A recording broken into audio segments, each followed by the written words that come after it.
Hey guys, this is Joey of Underage Packers. Today, Big B is off dealing with a personal matter, so as usual, I can't miss an episode. I have to talk about the Packers every week. Big B will be back, obviously, we're wishing him the best, but today I wanted to have a chat with my friend Nate.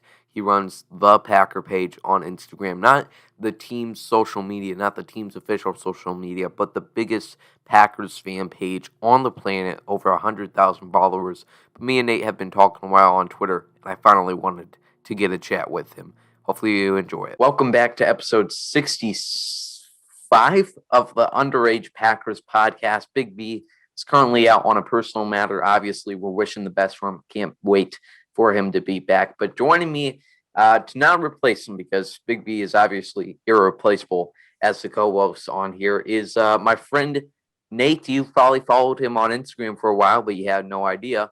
But he's going to be filling in for my co-host. How are you doing today, Nate? Good. I'm excited to be here. A little bit nervous. I feel like I've been in the Packers kind of blogosphere for about 7 years and never done any video content, although I've consumed an unhealthy amount over the past few years. So it's cool to be on the other side. Big shoes to fill, Yep. replacing Big B. Want to make him proud. So I will say that Jamal Williams is the GOAT right off the bat, and the Packers should trade for him immediately. I don't Exactly. know what they're waiting for. Dude, Big B, he posted on his page, he had to pull his April Fool's joke. You know, Norman always has to do his BJ Raji thing. And then Big B yesterday did the April Fools and for Jamal, trading for Jamal Williams. Oh, did he? I didn't even see that. That's Yeah, awesome. I'm surprised people didn't fall for it, because the commenters on his page are quite something. Um, but me and Nate today, we're going to talk about, once again, the little morsels of information we're getting during this kind of slow part of the off season. I guess it's kind of the fastest compared to June or July. But Will Redmond, Tyler Lancaster, both being re-signed back with the Packers. The NFL officially adding the 17th game, Packers playing against the Chiefs. All of the drama around Aaron Rodgers' contract, and finally, we're going to play a fantastic game involving Big B's tweets at the end. So I'm pretty excited for it. Let's start off with the smaller pieces of news. Tyler Lancaster, the defensive end or defensive lineman, and Will Redmond, the safety slash nickelbacker, dimeback, or whatever you want to call it, being brought back. So there really isn't too much thoughts to have on this news, other than, these are just depth moves, and they still have to fight for their place on the roster. There's no need to worry about the salary cap implications, just because the contracts are so cheap. But what do you think, Nate, overall, of Tyler Lancaster being back? Do you think he makes the roster? And Will Redmond, what do you think about his play? Well, definitely two moves that fans definitely aren't going to be super excited about. It's not the most exciting news, but not really surprised by either. I think, have we seen any contract numbers for Lancaster? I know Will Redmond. I don't even know if there's any official confirmation. Yeah, Just uh, Instagram I story. don't remember seeing anything for Tyler quite yet. Yeah, I'm not mad about bringing either of them back. Mhm. Um, Will Redmond, I hope, is definitely more special teams help because God knows the Packers could use all the special teams help they can get. But yeah, not mad at either. Nothing super exciting, but Yeah. yeah, it'll be interesting to see. Yeah, and Will Redmond, if he can make the roster, I would love for them. It was interesting that they did not bring Raven Green back Yes. this year. They could have got him for pretty cheap, but maybe they're moving on. That was such a quite a piece of Mike Pettine's offense, having that dime back or a smaller safety type. And then in Joe Barry's defense, the thing that is more prioritized is that nickel back corner in the slot. So we'll have to see where they go about that. But I was surprised to see Will Redmond back, but not Raven Green. So, like you mentioned, it's probably mostly for special teams. All right. Another thing, the NFL officially added the 17th game. We talked a little before about this. I don't think me and Big B ever got the chance to talk about it. Obviously, the NFL owners, they got to get any chance they can at grabbing some more money, the 17th game, more advertisements, all of that fun stuff. So the Green Bay Packers will be facing off against the Kansas City Chiefs. Um, and I believe it's similar. Maybe you can add some clarity. Um, is it the set division? And then they face the number one place in that division or the same place in X division? I believe so. Don't quote me. Me and Norm were talking about this a couple days ago. It's a big mess, but I'm very excited for Packers Chiefs. Yeah. I think everyone around the league is. Yeah. I went to the Packers Chiefs game in 2019, the great battle between Matt Moore and Aaron Rodgers, and was kind of concerning how good Matt Moore was doing. But obviously, I witnessed that Jamal Williams great touchdown catch. And the thing about it, like, dude, my brother, I don't know what was up with him that night, but he was trying to contain my excitement. I don't know if I was embarrassing him or something, but after that Jamal touchdown, I was screaming. I didn't know if it was touchdown or not, but everybody else around me was silent, obviously, because it's Arrowhead Stadium. Oh yeah. And so I thought my brother's telling me to be quiet. So I thought they called it incomplete. So I didn't know that it was a touchdown catch until like 45 seconds later. So, and I had it on film and then I deleted it because I thought Oh it was no.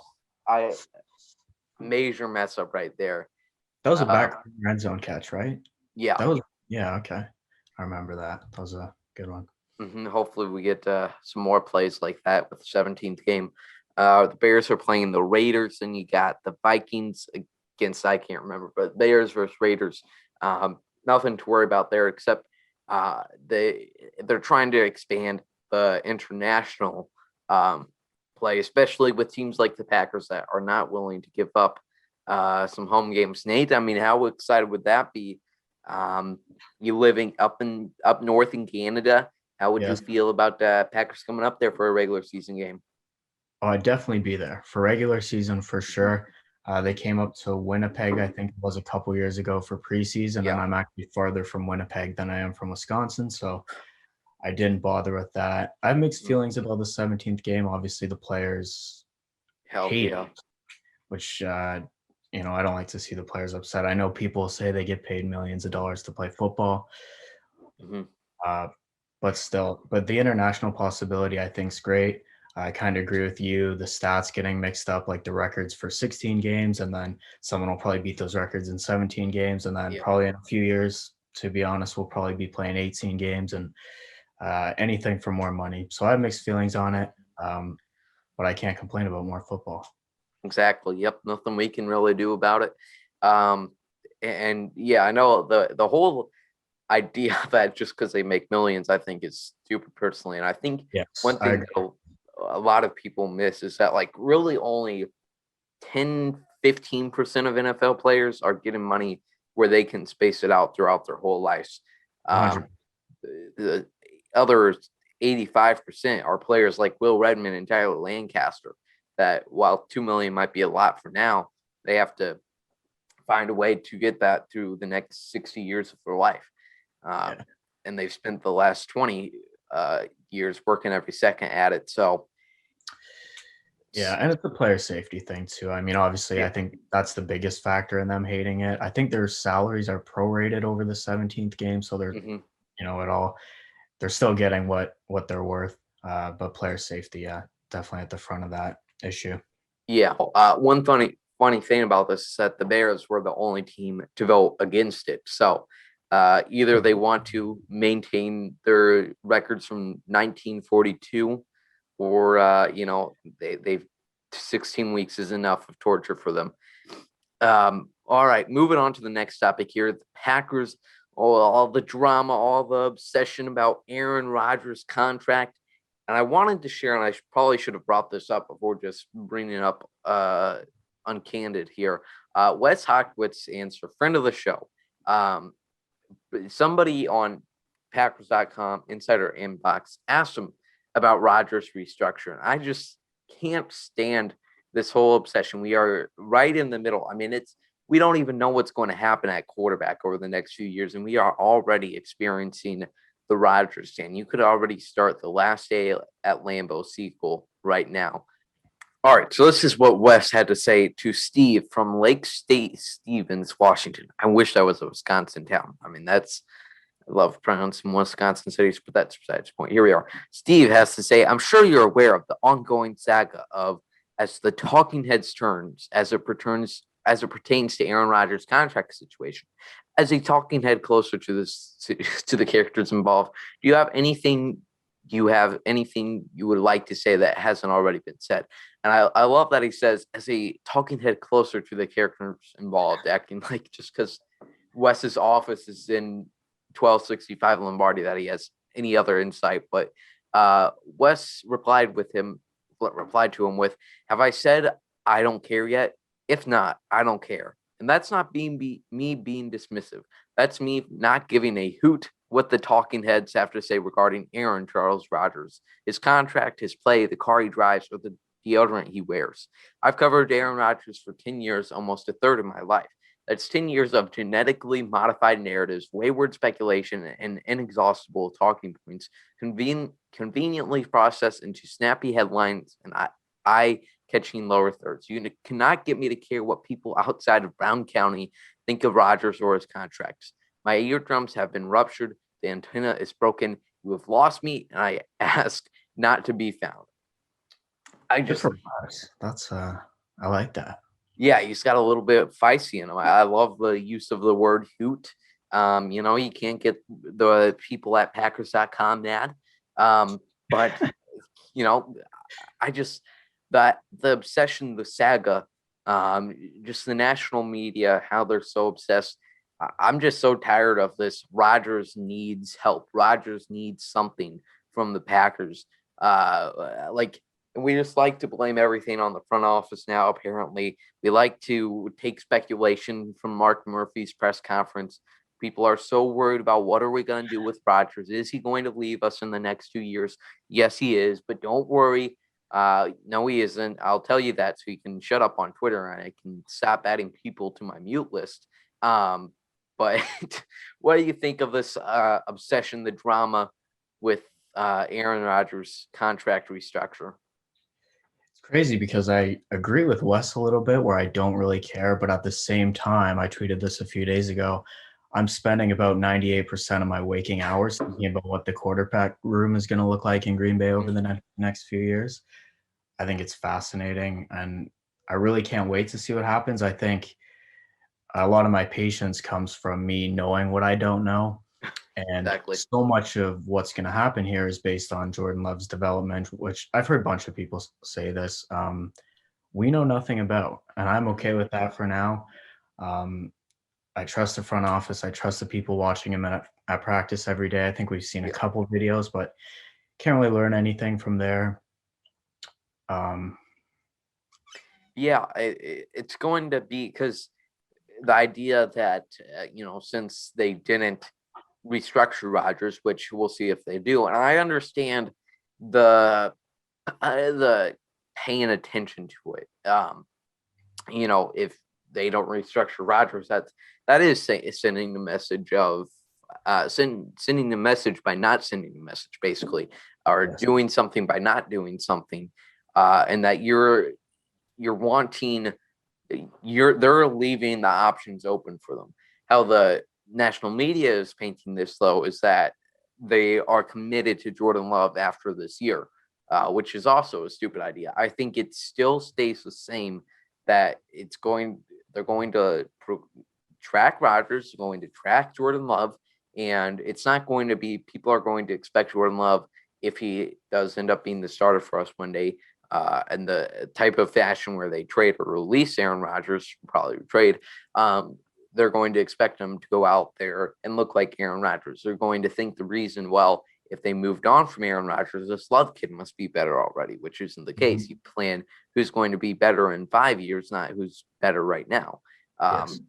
But the idea, just the national media and just the idea that they are saying an F you to Aaron Rodgers is also pathetic.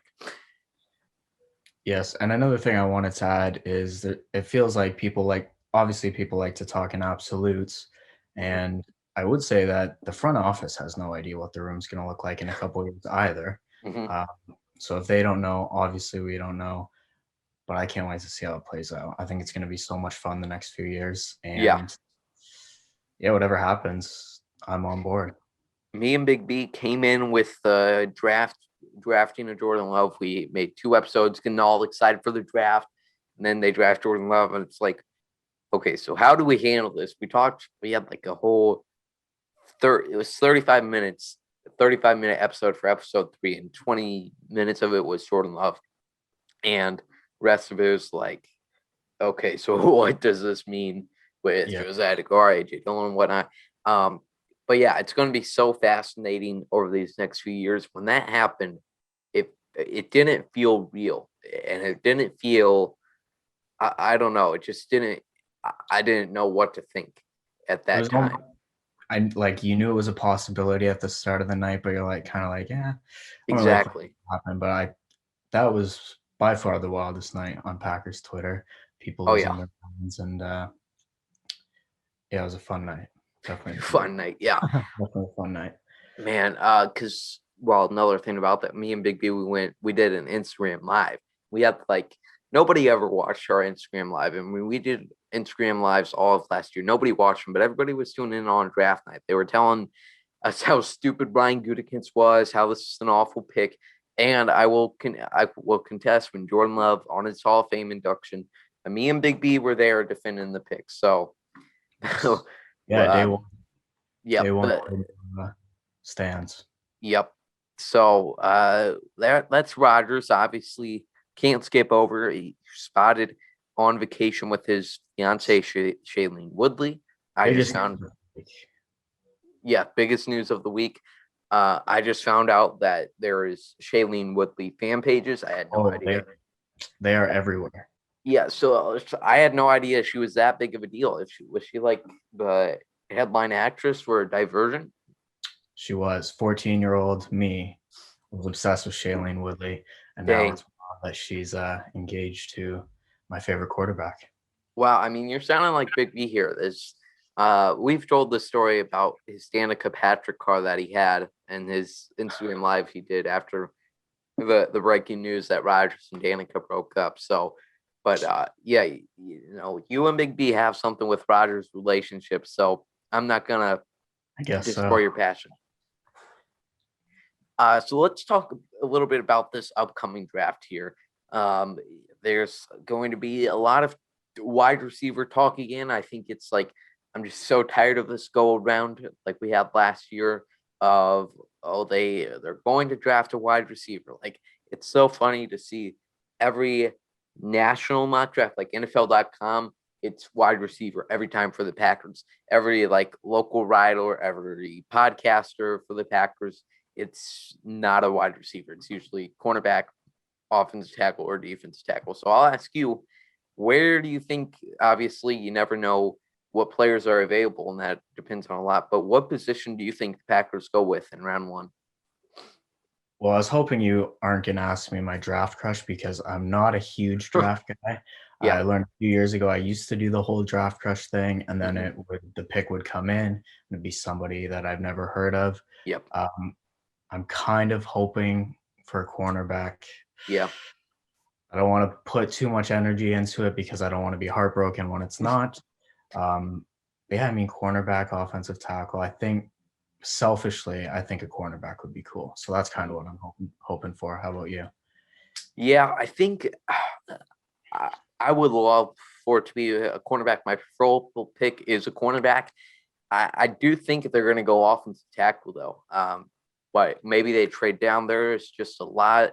I think offensive tackle and corner are the two needs. Like you need more on your team. I think the two where they could look to definitely add to would be wide receiver, defensive tackle. So I would not be mad with a trade down at all. However, not exaggerating, I've said that every year with Brian Gutekunst, and he likes to trade up. I could definitely see a trade down though this year. Let's just not trade down to the first overall pick of the second round and then draft a cornerback from Washington. That's just stay up till 2 a.m. watching the draft, and then it's like we get nothing. Yeah, exactly. I mean, staying up till pick 29 is enough, and then just for there to be nothing is really disappointing. Like the first 5 picks, the first 5 picks go pretty fast. There's no surprises. Your Pizza Hut just arrived. You're on your first Dr. Pepper. Yes, the Um, Dr. Pepper. exactly, of course. And then like you get into the late rounds, there's no trades. Like, oh wow, they went with that guy. All right, my mock draft's already busted anyways. Yeah. And then you have to wait till the Packers to probably not make a sexy pick, and that's a whole run around. Watch Twitter burn down. Yep. No matter what happens, I think. Oh, it's inevitable. It definitely is inevitable. It'll always happen. Yeah. If it's an offensive tackle, they'll lose it. If it's not the right corner, they'll lose it. I think they'll like a corner. If it's a wide receiver, they'll be fine. Or another. Wide receiver fans might like that quite a bit, but Yeah, except there'll obviously be the should have drafted one last year. And then there's defensive tackle. They'll hate that because they don't understand that it can't just be Kenny Clark. But yes, get Kenny Clark help. I'm big on that movement as well. Yeah, I love Jay Tufele. Probably pronounced that wrong. Out of USC as a defense tackle, but like you said, I used to get so into the draft. I mean, really ever since 2018, maybe, because I loved Josh Jackson. And out of the draft process, like after the doomsday getting eliminated from the playoffs after the Gmo fumble and Rodgers come back against Carolina, I just posted the Packers are going to draft Lamar Jackson and Josh Jackson. I don't know why exactly I said Lamar Jackson. I guess I wanted him as a backup. Maybe I was just like 3 years ahead on the Jordan Love plan. But Josh Jackson ended up being right. I saw him falling, and I thought we were going to take him at because we originally traded down from 14 to like 26 with the Saints. So I thought we were going to trade down with the Saints, select Josh, but thank goodness we went with Jair Alexander. And then, Ted Thompson just wanted to make me happy. Or no, that was Ryan Goodikins' first year, but he just wanted to make me happy and get Josh. Yeah, Jair, I think he's, in all my time online, he's probably the happiest that the fan base has ever been about a pick. Mm-hmm. I think they traded down, right? Yeah. Year, and people were freaking out. And because it was Derwin James that we were all worried about. Yeah, people were saying the only way I'm going to be okay with this trade down is to get Jair. And then I always like to go back and read the comments. I know you've said that a few times, but I think people were pretty happy the night we drafted Jair, which was a breath of fresh air. Take that step up. Thanks so much for filling in for Big B today. Yeah, this was fun. There was a lot of pressure. I feel, again, I should say, trade for Jamal Williams. And I have a lot of Lions fans. I've been telling them that Tim Boyle is going to be QB1. It might not be week 1, but some point early in the season, they all seem to think I'm joking. So I just had to put that out there. Tim Boyle, QB1. I'm not looking forward to having to face him twice a year. It's going to be the Tim Boyle laser show against us this time. Exactly. But yeah, you heard it here first. If Tim Boyle gets a starting job before they have to come to Lambeau, I will buy tickets to see Tim Boyle specifically. I don't know how I'm going to get up there, but I'll find a way. I'll have tickets. Him and Jamal is just going to light us up. Exactly. I'm pretty worried for that. So thanks everybody for watching. Make sure you subscribe to the Underage Packers YouTube channel. We just booked the most exciting guest in the Underage Packers podcast history for when Big B returns in a few weeks. So thanks everybody so much for watching. Make sure, like I mentioned, subscribe on YouTube, follow us on Twitter, Facebook, Instagram, TikTok, and all that good stuff. And as always, go Pack Go. Go Pack Go.